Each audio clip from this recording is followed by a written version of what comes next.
examined life is not worth living. That's the process of a life, is looking at that and learning how to make friends with that voice, to turn it into a collaborator instead of a critic. Being vulnerable with yourself is, as scary as it is, it's just yourself. You're never going to spend more time with anybody in the whole wide world than you do with yourself. So getting to know that you is a really good idea. Fresh insights into what it means to lead today.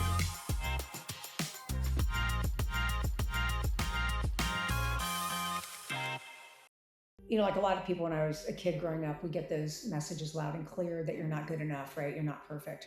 Whether it's your family of origin, society, good heavens, today with social media and everything, it's all about that. And I also know from my own experience that every single one of us has a voice in our head, and it tends not to be very nice.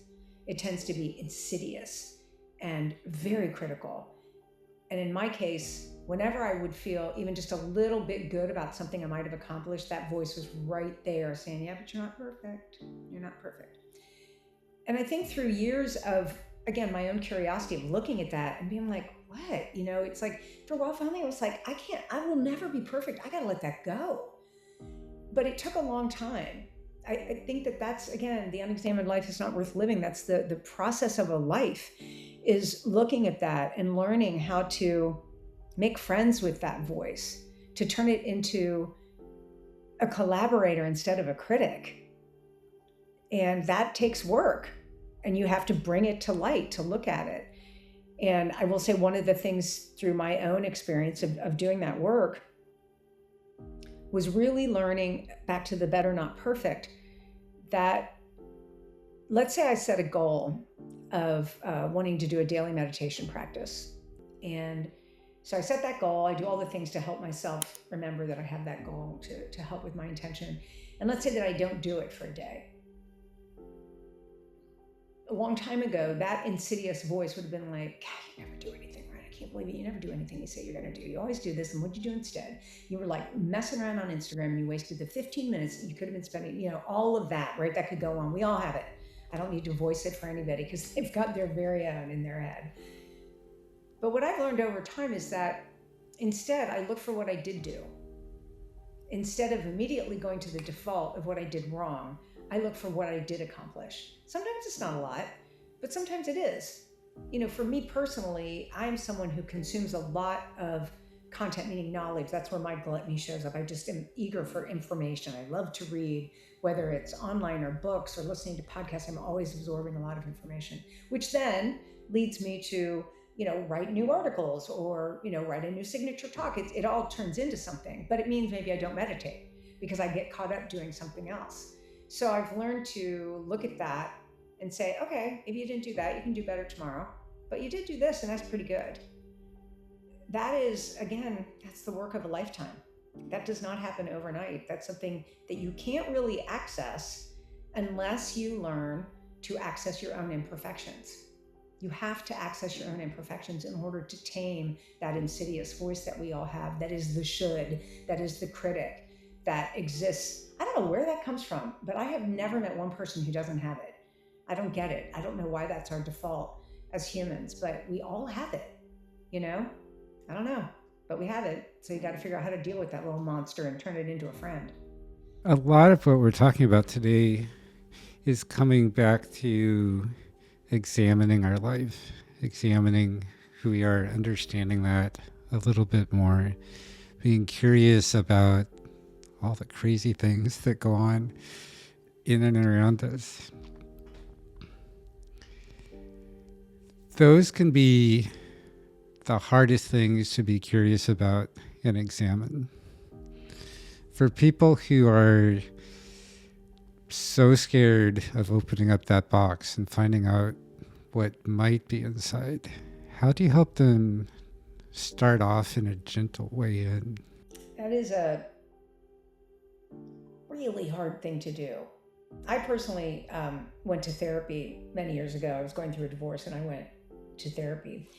And I had dabbled in therapy before. Plus, again, I'm a very curious person. So I had read tons of books about really about self-awareness more so than leadership per se, because for me, it ended up all being the same thing. And what I've learned from my own experience was that doing that work required a lot of bravery. And the only way you get to courage is through vulnerability. So you have to start being vulnerable with yourself.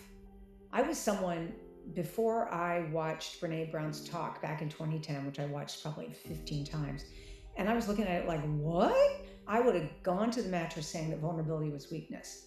Absolutely, no doubt about it.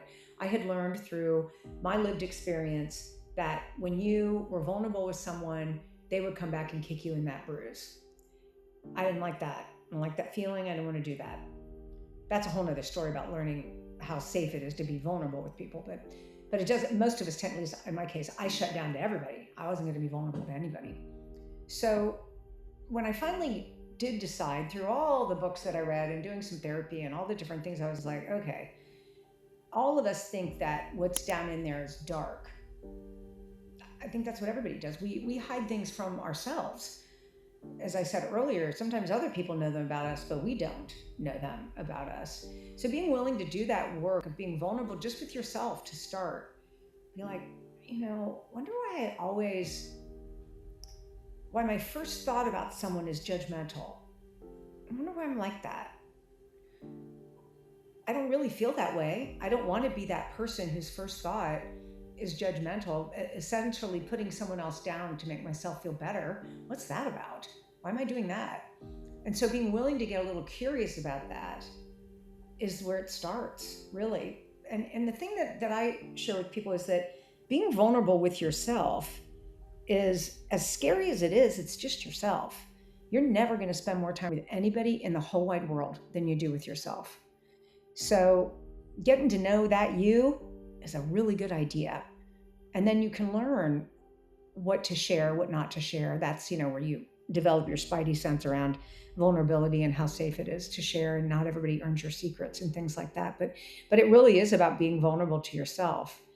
And in the interest of, for me, the self-exploration and constantly wanting to become better. That's why when you ask me about people that already think that, there's nothing else they can learn, they're not my people. I probably wouldn't be friends with anybody like that. And I certainly don't have people in my circle that are like that. They wouldn't be attracted to me and I wouldn't be attracted to them. So we just kind of don't run up against each other. I'm much more attracted, and I think people are attracted to me that feel the same way I do, that are interested in that. I think that my willingness to be vulnerable with people allows other people to begin to be vulnerable as well. And I think that's a real gift that I have honed over many years.